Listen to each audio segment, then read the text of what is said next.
சிலர் சொல்லுவாங்க, இந்த வியாதி நோய் அப்படின்ற பாடுகள் வழியா நம்மளை பரலோகத்துக்கு கொண்டு போவார்.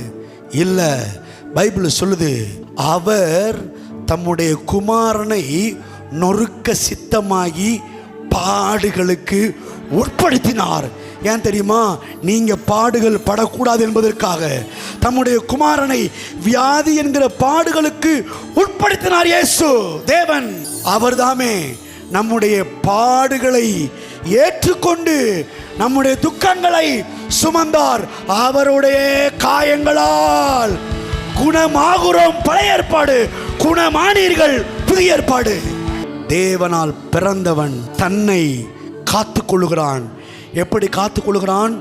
அவர் குணமானீர்கள் என்று சொல்லிட்டாரு.